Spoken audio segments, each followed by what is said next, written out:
क्या आपका भी पेट साफ नहीं होता है? बार बार मल त्यागने जाते हैं, दिन में 3 बार 4 बार जाते हैं, फिर भी पेट ढंग से साफ नहीं होता, या मल को त्यागने में काफी मेहनत करनी पड़ती है, कॉन्स्टिपेशन रहता है और जिससे कभी कभी तो वहां पर गुदा द्वार पर खून भी आने लगता है, जिससे आप कई बार घबरा जाते हैं।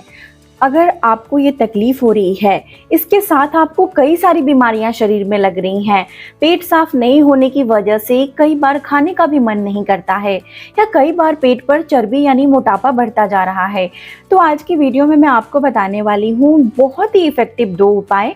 बहुत ही आसान सा उपाय है, इसे करना शुरू करिए। इससे आपको पेट को पूरी तरीके से साफ करने में मदद मिलेगी। हेलो एवरीवन, मेरा नाम प्रीति देव है। मैं एक सर्टिफाइड न्यूट्रिशनिस्ट, फूड टेक्नोलॉजिस्ट, आप सभी की हेल्थ ट्रेनर हूँ।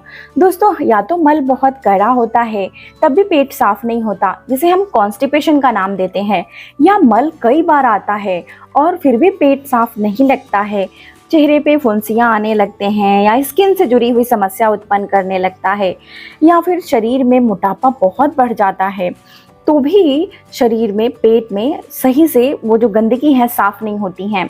हमारे पेट के अंदर जो आंत होती है, जहाँ मल रहते हैं, बाहर निकलते हैं जहाँ पर वहाँ पर क्या होता है कि अगर हमें कभी भी प्रेशर लगती है, यानी पॉटी जाने का मन करता है और उस प्रेशर को हम रोक लेते हैं कि बाद में जाएंगे, तो इससे क्या होता है, मल वहीं पर अटक जाता है। या फिर अगर मल त्यागने में आपको तकलीफ हो रही है, आप सही से मल त्याग नहीं रहे हैं, तो शरीर की जितनी भी गंदगी है वो आंतों में जाकर चिपकने लगती हैं, और वह क्या होता है कि उस द्वार को पतला बना देता है, जिससे जब भी कोई ताज़ा मल निकलता है तो उसे निकलने में तकलीफ होती है, क्योंकि उसकी जो लचीलापन है वो धीरे धीरे बहुत ज़्यादा सख्त हो जाता है, जिससे मल को फिसल कर निकलने में तकलीफ होती है, जिसकी वजह से मल बहुत हार्ड हो जाता है। इसको हम कॉन्स्टिपेशन यानी कब्ज का नाम देते हैं। वहीं पर दूसरा कारण जो होता है, वो हम रूखी चीज़ों का बहुत ज़्यादा सेवन कर लेते हैं।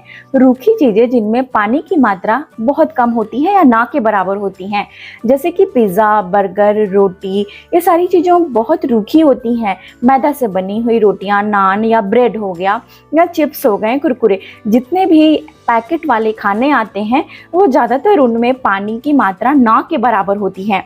ये हमारे आंतों में जाती हैं और फंस जाती हैं और गंदगी पैदा करती हैं, आंतों में जाकर चिपक जाती हैं, जिससे वो टॉक्सिन्स क्रिएट करता है, और ये हमारे शरीर में, अंगों में जाकर ये गंदगी अब्जॉर्ब होती है, यानी लगनी शुरू हो जाती है। कई बार तो ये खून से हमारे शरीर में फैलती हैं, और जो भी अंग थोड़े से कमज़ोर हो गए हैं उनको इन्फेक्ट करती हैं। वहाँ पर इन्फ्लेमेशन और बैक्टीरिया बनती हैं, जिससे गठिया, जोड़ों का दर्द, ब्लड प्रेशर की बीमारी, डायबिटीज़ की बीमारी और कई तरह के रोग शरीर में लगने शुरू हो जाते हैं। तो इसीलिए कभी भी अगर आपको कब्ज रह रहा हो, कॉन्स्टिपेशन रह रहा हो, तो आप इसे कभी भी इसे लाइटली ना लें और इग्नोर ना करें, क्योंकि जो शरीर में बीमारियां होती हैं वो सारे जड़ जो होता है वो हमारे पेट का साफ नहीं होना होता है। इसीलिए तो मॉडर्न साइंस में, आयुर्वेदा में बताई गई है कि मदर ऑफ ऑल डिजीज जो होते हैं वो पेट से ही उत्पन्न होते हैं, अगर हमारा पेट सही से साफ नहीं हो रहा है। अब सवाल उठता है कि पेट को कैसे साफ किया जाए। इसके लिए आप कई तरह की चूर्ण, दवाइयाँ, लैक्सेटिव्स, ये सब लेना शुरू करते हैं, और डॉक्टर्स भी रिकमेंड करते हैं, लेकिन आप इसे पूरी उम्र नहीं ले सकते हैं। अगर आप इस पर डिपेंड हो जाते हैं तो ये भी आगे चलकर आपकी जो जठर अग्नि है, यानी पाचन जो प्रक्रिया है, उसको खराब कर देती है। अगर पाचन प्रक्रिया खराब हो जाए तो शरीर में फिर खाना पचता ही नहीं है। कई बार खाना तो पच जाए फिर भी कॉन्स्टिपेशन रहता है। ऐसा मुझे लिखकर ज़रूर से बताइएगा कि क्या आपको खाना पचता है फिर भी पेट में गंदगी रहती है, तो इसे पूरी तरह से कैसे साफ़ किया जाए। तो मैं 3 इसके स्टेप्स बता रही हूँ, ध्यान से सुनिएगा। सबसे पहले स्टेप में आपको क्या करना है, अपनी दिनचर्या में सुबह उठने की आदत डालनी है। ऐसा इसलिए करना है कि सुबह के 6 बजे से लेकर 10 बजे के बीच में अगर हम उठते हैं, या उससे भी लेट उठते हैं, तो हमारे शरीर में अपान वायु तेज नहीं होती हैं, जिसकी वजह से मल को त्यागने में तकलीफ होती है और मल ठीक से बाहर नहीं निकलता। अपान वायु जो होता है वो मल को त्यागने में यानी जो पॉटी है उसको बाहर निकालने में मदद करता है। इसीलिए सुबह 6 बजे से पहले आपको उठना चाहिए। इसके लिए रात की नींद अच्छी आनी बहुत आवश्यक होती है और रात में जल्दी सोना भी बहुत आवश्यक होता है। अब रात को अगर आपको नींद नहीं आती है तो इसके लिए आप क्या कर सकते हैं, अपनी नाक में यानी नॉस्ट्रल्स में, ये दोनों जो छेद हैं इसमें आपको क्या करना है कि गाय की घी, शुद्ध गाय की घी ले लें, हल्का सा गुनगुना गर्म करें और नाक में एक एक ड्रॉप डाल लेना है और लेट जाना है। इससे नींद अच्छे लाने में यह मदद करता है। या तलवे में तेल की मालिश करें, इससे भी नींद अच्छी आती है। या कई सारे योगाभ्यास मैंने शेयर किया है जिससे नींद अच्छी आती है, उनको करना शुरू करें। रात को जल्दी सोएंगे तभी तो सुबह नींद खुलेगी और नींद पूरी होना भी बहुत आवश्यक है। दूसरे उपाय में जो आपको करना है वो सुबह उठने के बाद अपने दीपम को तेज करना है, यानी कि जो डाइजेस्टिव फायर है उसको तेज करना है। कभी भी सुबह उठते ही पानी नहीं पीनी चाहिए। हम ये गलती करते हैं कि कभी भी हमें उठते ही पानी नहीं पीना चाहिए। इससे हमारी दीपम जो होती हैं वो नीचे चली जाती हैं और जो हमारे मल त्यागने के लिए जो प्रक्रिया होती हैं उनमें भी तकलीफ आती है आगे चलकर। ऐसा हम इसलिए करते हैं कि ये मल को त्यागने में मदद करता है। लेकिन अगर लॉन्ग रन की बात की जाए, लंबे समय की बात की जाए और इस प्रक्रिया को हम रोज इस प्रकार से करें तो ये आगे चलकर हमारे दीपम यानी फायर, जो डाइजेस्टिव फायर है, उनको बिल्कुल धीमा कर देती है। तो क्या करना चाहिए, उठने के बाद सबसे पहले आपको मल त्याग करना है। उसके बाद आपको अगर प्यास लगती है तब पानी का सेवन करना चाहिए। अब मैं आपको बताऊंगी कि आप नाश्ते के बाद सुबह क्या करेंगे। इसके लिए आपको क्या करना है, नाश्ते के आधा घंटे के बाद या नाश्ता करने के आधा घंटा पहले आपको पेठे का जूस का सेवन करना चाहिए। पेठा यानी कि सफ़ेद कद्दू। सफ़ेद कद्दू जो होता है वो एक लैक्सेटिव का काम करता है और हमारी पाचन को बढ़ाता है, इसलिए इसे हमें लेना चाहिए। इसे कैसे हमें तैयार करना है जूस को, तो पेठा आपको लेकर आना है, इसके छिलके को उतारना है और बीज को भी हटा देना है। अब ये सफ़ेद वाला जो पार्ट बचता है, पोर्शन, इसे हमें मिक्सर ग्राइंडर में डालकर इसका जूस निकालना है। ये जूस 1 कप निकले तो 1 कप इसमें पानी मिलाएं और उसके बाद इसे बैठकर धीरे धीरे आपको पी लेना है। ऐसा करने से मल को त्यागने में मदद मिलती है। ये उन लोगों के लिए बहुत फायदेमंद है जो लोगों को खासकर शरीर में पित्त दोष रहती है।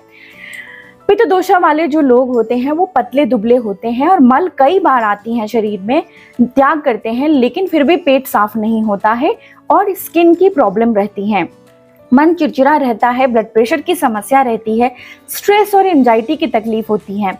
अब चलते हैं जिनको कफा दोषा रहता है। ऐसे लोग बहुत ज़्यादा मोटे होते हैं या उनके पेट पर चर्बी दिखाई देती है।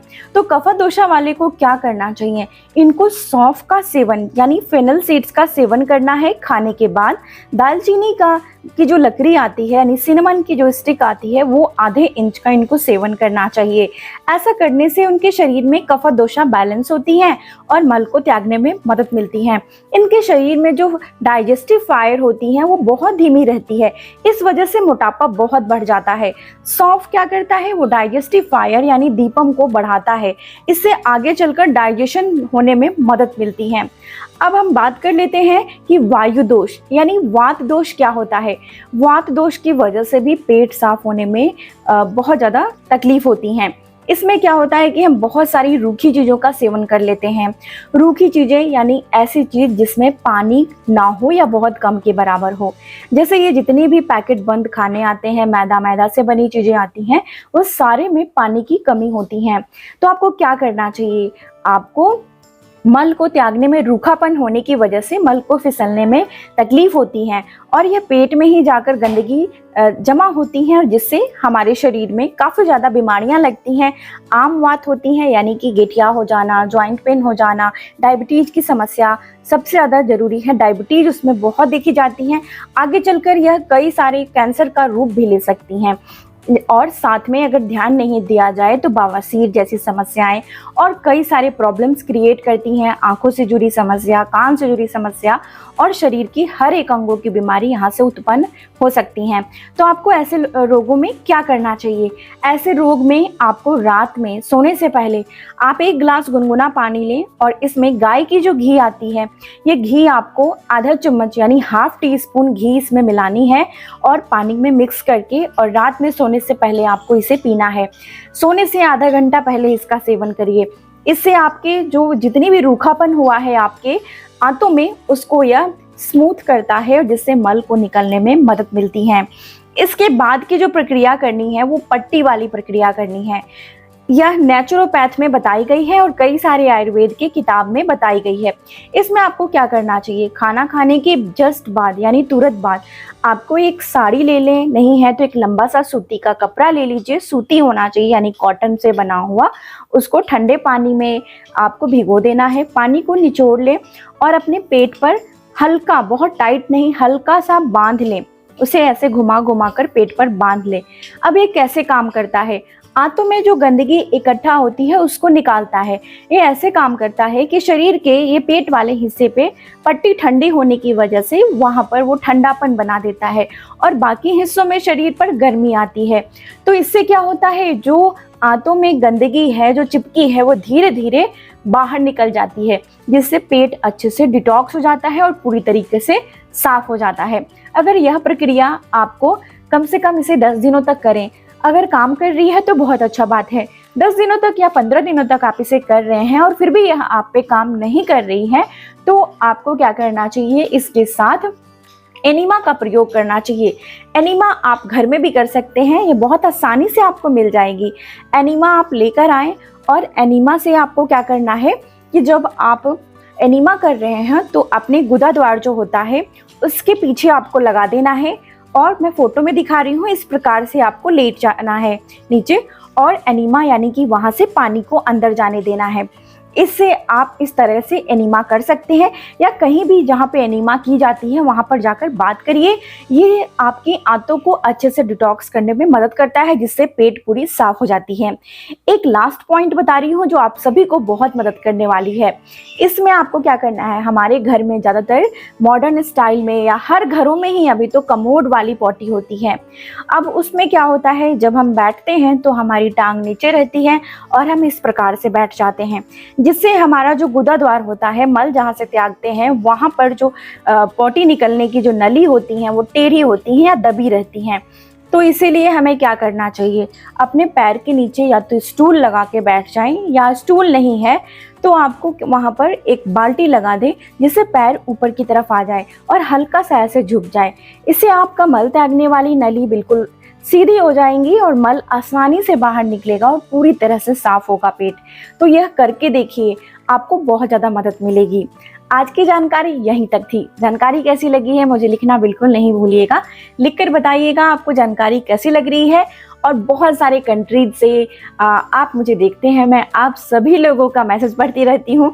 और ये जुलाई का मंथ चल रहा है, इसमें मेरा जन्मदिन भी था और आप लोगों का बहुत सारा मुझे जन्मदिन के अवसर पे बहुत सारी आशीर्वाद मिली है, बधाइयाँ मिली हैं, उसके लिए तहे दिल से शुक्रिया। अगर आपका भी जन्मदिन है तो मुझे लिख दीजिए मैसेज बॉक्स में, ताकि मैं इस वीडियो के माध्यम से आपको भी शुभकामनाएं देती रहूं। मुझे काफ़ी अच्छा लगेगा। अपना बेहद ख्याल रखिए। सबसे ज़्यादा ज़रूरी मुस्कुराना नहीं भूलिए। मुस्कुराते रहिए। शुक्रिया।